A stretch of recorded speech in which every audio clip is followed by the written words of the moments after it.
देखिए आगे देखिए, अब फिर चलते हैं। 218 पृष्ठ पर लिखा है, ओम तत्सत इति निर्देश ब्राह्मण त्रिविध समर्थ। अब इसी ओम तत्सत के चक्कर में यह जनता को भर मारा है। यह ओम तत्सत क्या है? वेदों के अनुसार ओम को ब्रह्म कहा गया है, तत्व को ये अपने प्रकृति कहा गया है, और सत्य को जीवात्मा का है। तो ये क्या है? ब्रह्म, माया, जीव, ये तीन तरह का ज्ञान है। समर्थ है। कृष्ण जी कह रहे हैं अर्जुन को, तू इस तीन तरह के ज्ञान को याद रखे। समर्थ का मतलब याद रखे, और यह समर्थ आगे सिद्ध हो जाता है। 18वें अध्याय के 73वें श्लोक में कहता है अर्जुन, नष्टो मोहा समर्ति लब्धा, कि मेरा मोह नष्ट हो गया है और मुझे याद आ गया है कि मैं आत्म स्वरूप हूँ, मैं ज्ञान स्वरूप हूँ, मैं चेतन हूँ, मैं शरीर नहीं हूँ। तो ये समर्थी, और वहाँ जाके ये समर्थ हो जाता है। उसको समर्थी कहता हो, नष्टो मोहा समर्थी लब्धा, कि मुझे आपकी बात याद आ गई, जिसे उसने कहा था। ये इस श्लोक में 17वें श्लोक के 17वें अध्याय के 23वें श्लोक में कि ओम तत्सत इति निर्देश ब्राह्मण त्रिविध समर्थ है, कि इस तीन तरह के ज्ञान को याद रख। और ये इसको कहीं सोम मंत्र बना लेगा, कहीं ओम बना लेगा, कहीं सत्यम बना लेगा। और ये बीच के 5 तो काल के ही हैं। ये खरपतवार कभी जाने नहीं इस देह से फिर, तो इनका क्या फायदा हुआ? तो इनसे जो है ये जो है, जो ओम तत्सत है, इसका एक ये भी माना है कि वेद का संबंध ओम से है। ज्ञान है उसका नाम। ज्ञान को ब्रह्म से ही तो ज्ञान आएगा। ब्रह्म ज्ञान लिए सीख, क्योंकि सभी जितने भी मंत्र हैं, 7 करोड़ मंत्र बताए हैं सभी, जितने भी प्रचलित मंत्र हैं 7 करोड़, उनमें ओम प्रधान है। और तत् का मतलब है सामग्री। जो भी हम क्रियाक्रम करते हैं, और जो यज्ञ होगा, यज्ञ में जो है सामग्री डाली जाएगी वो तत्व है। और सत्य का मतलब जो है, जो इसको यज्ञ, जो मंत्रों को बोलेगा और यज्ञ करेगा, वो वही तो सत्य है।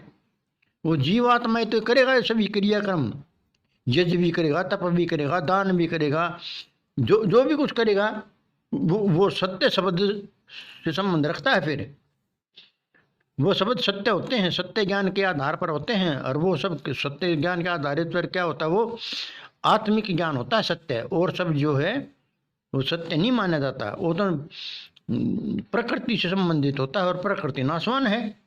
इसीलिए इस चक्कर में न पड़े कि ये 3 बार मंत्र देने का कोई ढोंग है ना, ये कोई क्रिया नहीं है 3 बार मंत्र देने की। ये मन गढ़ंत ज्ञान है इसका। इस ओम तत्सत को आपने समझ लिया। ये जो है टोटली भ्रम है। इस भ्रम से, भ्रमजाल से बाहर निकलिए।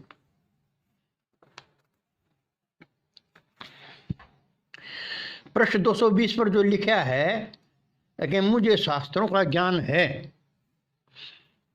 तो ये भी टोटली झूठ है। अब देखिए, हमारा जो है वो वेद, शास्त्र और पुराण। गरीबदास भी कहता है 4, 6, 18 बोध, यानी 4 वेद का ज्ञान होना चाहिए, 6 शास्त्र का ज्ञान होना चाहिए, और 18 पुराणों का ज्ञान होना चाहिए। अब ये कहीं कहीं से पुराणों की और वेद की बात तो बता देता है। मान ले लाखों लाइनें हैं, उनमें से 10 लाइनें ही अपनी स्वार्थ की इसने पढ़ दी, समझा दी, तो उसे कोई हल थोड़े माड़ा होना है। अरे हमारे 6 शास्त्र हैं, इन 6 शास्त्रों के रचयिता तो छोड़ो, इन्हें 6 शास्त्रों का नाम भी नहीं पता। और कहता है मुझे शास्त्रों का ज्ञान है। मान लो गीता कोई शास्त्र कैसे मानेंगे, वो तो महाभारत का एक अंग है और महाभारत को पुराण माना गया है। पुराण अपने आप में पुराण है ही। और जो गुरुओं के ग्रंथ हैं वो तो ग्रंथ हैं, वो तो अपने आप में ग्रंथ कहलाते हैं। जैसे अपना आदि ग्रंथ जो है गुरु नानक देव से संबंधित सिखों का है। तो ये सब जो है ना भरमाने वाली बातें हैं, इनमें कुछ भी नहीं रखा। और जब पृष्ठ 226 पर लिख दिया पद मिल पदे समाना, पद मिल पदे समाना का मतलब ये है कि आत्मा और परमात्मा एक हो जाते हैं। ये आत्मा तब तक ही है जब तक जो है ना इसका भ्रम जंजाला नहीं टूटता, और जब इसका अज्ञान टूटकर भ्रम टूटकर ये निर्लेप हो जाता है, निर्विकार हो जाता है, तो ये परमात्मा हो जाता है। तो पद ही पद में मिल जाता है। गरीबदास साहिब ने कहा है आत्म और परमात्मा एक नूर जहूर, और बीच में झाई कर्म की ताते कहिए दूर। जैसे अब इस गुरु को देख लो, अपने कर्म दंड कारण ये हमसे दूर काल कोठरी में बंद है। तो इसलिए हमें जो है ऐसे कर्म करने चाहिए ताकि हमसे परमात्मा दूर ना हो, दूर होता हो विकारों से और नजदीक आता हो सदाचार से। तो इसलिए जो है ना सत्य को समझो और तोता वाली भाषा को छोड़ दो, क्योंकि आत्मा सोई परमात्मा। इसलिए हमें जो है सत्य को समझना चाहिए। गीता में भी यही कहा है, 13वें अध्याय के 22वें श्लोक में साफ कहा है कि इस देह में स्थित ये आत्मा ही वास्तव में परमात्मा है, जिसे हम भिन्न भिन्न नामों से पुकारते हैं। और वो आगे सिद्ध भी कर दिया 18वें अध्याय के 61 और 62वें श्लोक में कि वहाँ उसको परमेश्वर कहा गया है और कहा गया कि इसी की शरण में जा तू। और जो 66 श्लोक है उसमें तो केवल कृष्ण पाप पुण्य के लिए अपनी शरण में कह रहा है कि भाई मैं तेरी बुराई ले लूँगा, मैं पाप को ओढ़ लूँगा और तेरे ऊपर कोई वो नहीं आएगा लांछन, उसके लिए तू मेरी शरण में आ जा। और परम पद के लिए मुक्ति के लिए जो ना तू निज आत्म स्वरूप की शरण में जा, उसकी ही शरण में मैं भी रहता हूँ। तो ये अपने मन गणत अर्थ करके लोगों को भरमा देता है। तो हमें सत्य को समझना चाहिए।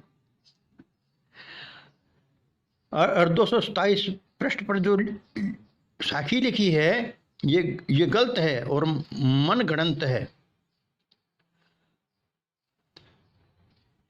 अक्षर पुरुष एक पेड़ निरंजन माँ की डार, अक्षय पुरुष एक पेड़ है और निरंजन उसकी डार नहीं हो सकती। तो ये जो है 227 पेज जो है वो हमें इसे समझना चाहिए। खरपुरुष बाकी डार कैसे, ये खरपुरुष तो जो ना हमारा शरीर है, और अक्षर पुरुष जो ना ये अक्षर तो मन है, वो जो पुरुष है वो अक्षय है, ये भी पुरुष है, ठीक है। और ये 3 तरह के पुरुष हैं, खर पुरुष, अक्षर पुरुष और निअक्षर पुरुष, यानी कि उत्तम पुरुष। लेकिन ये साखी यहाँ गलत लिख रखी है, मन गणंत साखी है ये। तो इन मन गणंत बातों से बचिए, इनसे कुछ नहीं हल होने वाला। मन गणित में फंसकर तो अपना जीवन बर्बाद कर लोगे, क्योंकि ये बातें कुछ होती हैं और उसको लिख कुछ देता है अपने ढंग से। तो ये सभी मन गणित बातें जो है और तरदेवा क्या है, ये हमारे त्रिगुण हैं। हमारा शरीर, मन और त्रिगुण, हमारा शरीर जो अष्टंगी है। इसीलिए इन सभी जो ना मन गणत अर्थों से, मन गणत बातों से हमें बचना चाहिए। और ये जो हमारा शरीर है ये बगैर मूल का वृक्ष है, इसकी जड़ें नहीं है, क्योंकि जड़ जड़ जो है ना पृथ्वी में होती है, और ये बगैर मूल का वृक्ष है। इसलिए ज्ञान को ठीक से समझिए और सत्य को ग्रहण करिए, असत्य को छोड़ दीजिए, तभी आनंद को प्राप्त होगे, और आनंद ही जीव का लक्ष्य है।